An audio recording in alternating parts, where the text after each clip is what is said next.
Assalamualaikum warahmatullahi wabarakatuh. Perkenalkan, nama saya Resti, program ahli jenjang 12, NIM C1AB20022. Di sini saya akan melakukan edukasi KB. Kita mulai dulu, waktunya 10-15 menit ya.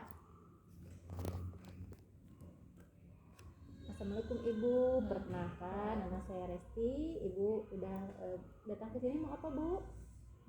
KB, konsul KB ya Bu ya. Nama Ibu siapa Bu?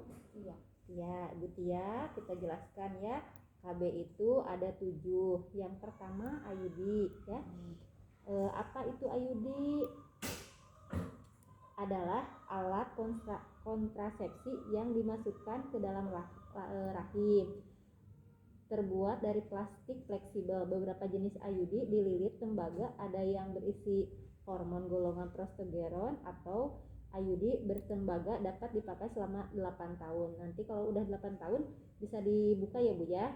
Keuntungan menggunakan IUD itu efektivitas tinggi 0-6, 0,8 kehamilan atau 100% perempuan pengguna IUD.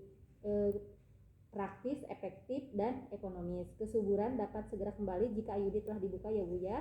Tidak mengganggu pemberian ASI, dapat dipasang secara langsung setelah melahirkan, tidak mengganggu hubungan seksual ibu ya Bu ya. Yang kedua, suntik KB. Apa itu suntik KB? Alat kontrasepsi yang terbentuk batang terbuat dari silastik yang berisi hormon golongan progesteron sintetik yang dimasukkan di bawah kulit lengan atas bagian dalam. Terdapat 2 jenis KB, yaitu terdiri dari 1 batang dan 2 batang. Masing-masing dapat mencegah kehamilan selama 3 tahun. Cara kerja susuk KB, bukan suntik ya Bu, tapi susuk. Mencegah matangnya sel telur, mengentalkan lendir mulut rahim sehingga sperma sulit masuk, menipiskan dinding rahim sehingga sulit untuk proses melekatnya hasil pembentukan. Keuntungan susuk KB, tidak menekan produksi ASI, praktis dan efektif. Masa pakai jangka 3 tahun ya Bu ya. Yang ketiga, KB suntik. Apa itu KB suntik? Obat 1 atau 3 bulan yang disuntikan ke ibu ya Bu ya. Progesteron dan estrogen. Suntikan 3 bulan sekali, berisi hormon progesteron saja.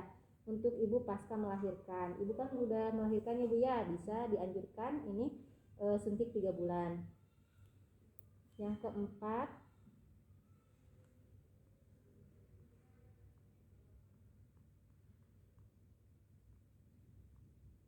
pil KB. Apa itu pil KB? Obat kontrasepsi yang diminum setiap hari selama 21 hari sampai 28 hari. Pil KB ada 2 macam. Pil KB hanya mengandung hormon golongan progesteron. Ada pil kombinasi yang mengandung hormon golongan estrogen dan progesteron. Keuntungan pil KB itu penggunaannya mudah dan murah, mengurangi rasa sakit ketika haid, dapat mencegah kehamilan di luar rahim, kanker rahim, dan kanker payudara. Kesuburan dapat segera kembali, tidak mempengaruhi ASI bagi yang menggunakan pil KB yang mengandung hormon progesteron saja. Hindari pil KB jika wanita 35 tahun yang merokok aktif, ibu hamil atau diduga hamil, perdarahan vagina atau tanpa sebab, penderita jantung, stroke, darah tinggi, kanker, hindari ya Bu ya. Yang kelima,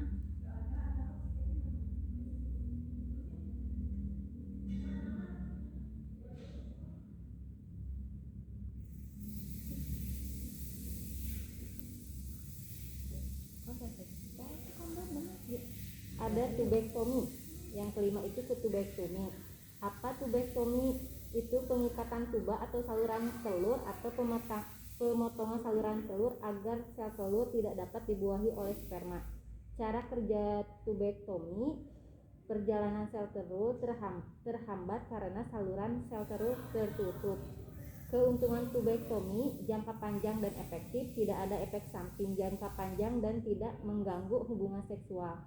Pelayanan tubektomi itu adanya di rumah sakit. Jika ada keluhan pemakaian harus kembali ke rumah sakit. Keterbatasan tubektomi harus dengan pertimbangan matang dilakukan prosedur pembedahan. Yang harus diingat, untuk wanita usia subur berumur 30 tahun ke atas sudah punya anak 2, anak kecil terkecil harus berusia 5 tahun. Yang keenam, vasektomi atau MOP. Apa itu vasektomi? Pengikatan atau pemotongan saluran sperma agar sperma tidak keluar dari kantung sperma sehingga tidak dapat membuahi sel telur. Apa itu keuntungannya? Jangka panjang dan efektif. Cara kerjanya, saluran sperma tertutup sehingga tidak dapat menyalurkan spermatozoa. Yang terakhir, kondom. Apa itu kondom?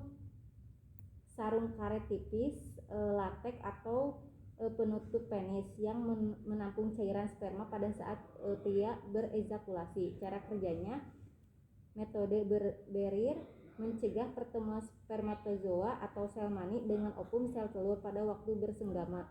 Keuntungannya murah, mudah didapat, tidak perlu resep dokter, mudah dipakai sendiri, dan dapat mencegah penularan penyakit kelamin. Ibu, karena ibu telah melahirkan ya Bu ya, nanti bisa ibu konsultasikan lagi bersama suami apa yang mau dipilih KB ibu untuk pencegahan anak kecil udah hamil lagi ya Bu ya. Ini leafletnya nanti baca-baca lagi setelah ibu sama suami mau berdiskusi, nanti bisa balik lagi untuk pemakaian KB apa yang dipakai sama ibu ya Bu ya. Ada yang harus ditanyakan lagi Bu? Nggak ada, cukup. Nanti bisa balik lagi ya. Terima kasih. Assalamualaikum warahmatullahi wabarakatuh.